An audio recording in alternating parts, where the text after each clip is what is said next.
পাতিলাদহত ভণ্ড সাধুৱে ঘটালে জঘন্য কাণ্ড পাতিলাদহাৰ ১ নম্বৰ ধুপুৰীত তীব্ৰ উত্তেজনাপূৰ্ণ পৰিৱেশ এটা ভণ্ড সাধুৰ কাৰ্যত লজ্জাজনক সভ্য সমাজ মানিকপুৰ আৰক্ষী থানাৰ অন্তৰ্গত পাতিলাদহাত এটা ভণ্ড সাধুৱে ঘটালে ভয়ানক কাণ্ড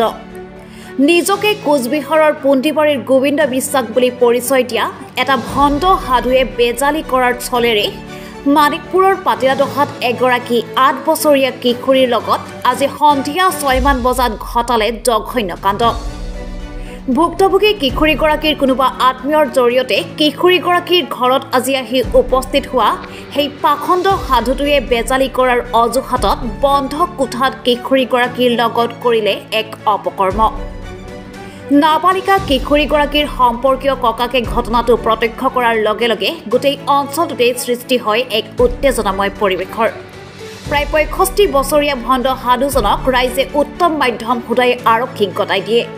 ইতিমধ্যে মানিকপুৰ আৰক্ষীয়ে ভণ্ড গোবিন্দ বিশ্বাসক গ্ৰেপ্তাৰ কৰিছে আৰু নাবালিকা কিশোৰীগৰাকীৰ স্বাস্থ্য পৰীক্ষাৰ কৰোৱাবৰ বাবে স্বাস্থ্য কেন্দ্ৰলৈ পঠিওৱাৰ ব্যৱস্থা কৰিছে এইটো একলং ধৰি বুলি কয় মইতো হাজিৰা কামত গৈছো হাতে হাতে হন্ডা লাগছে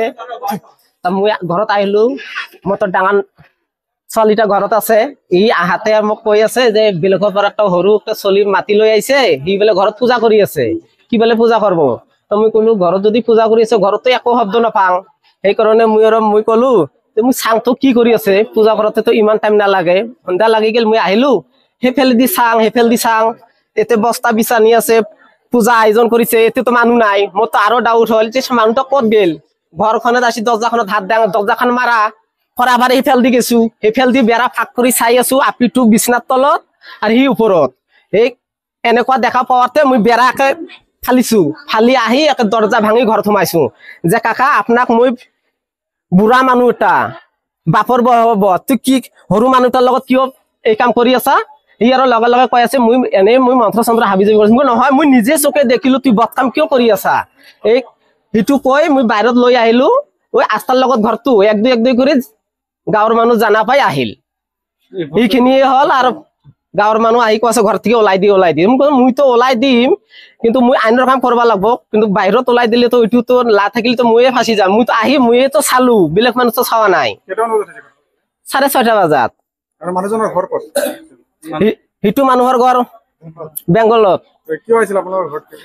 এতে বলে হি বলে কবৰাজি কৰব মোৰ বনজামাই এটা আছে হি ফোন কৰি লৈ আইছে তাৰ বলে বিয়ানিৰ বলে হাতত বি তাক ফোন কৰিছে হি কয় কি মই ঝাড়া দি ভাল কৰিবা পাৰিম কেদিন আগত আহিছিল ই আজিয়ে আহিছে আজি কেটা বজাত আহিছিল আমি কামত থাকাতে ই আহিছে মানুহজনৰ নাম কি গোবিন্দ বিশ্বাস হিখিনিয়ে আৰু মোৰ নাম ৰমেন দাস বৰ সৰু ভাই ছোৱালী ৮ বছৰ হোৱা নাই তুমি একমাহ বাকী আছে এটা মানুহ কোনোবাইছে হেৰি কোনোবাইছে ছোৱালীটো ঘৰত আছিল ঘৰৰ পৰা মাতি এনে দোকানত কুৰকুৰি এটা কিনি দিছে কিনি পেলাই দি ঘৰত আহিছে ঘৰত আহি ঘৰতো মানুহ নাই ঘৰৰ মানুহ নাই হেৰি কৰিছে কাপোৰ টানি খুলি লেংটা কৰি মানে বেয়া কাম কৰিছে বেয়া কাম কৰোঁতে ছোৱালীটোও মানে আটা মাৰিছে যে মোক বচা বুলি ছোৱালী আটা মাৰোতে ঘৰৰ মানুহ আছিল ঘৰৰ মানুহে সিফালে চাইছে সোমাব পৰা নাই গোটাই ফেলে হেৰি গেট চেট মাৰা আছে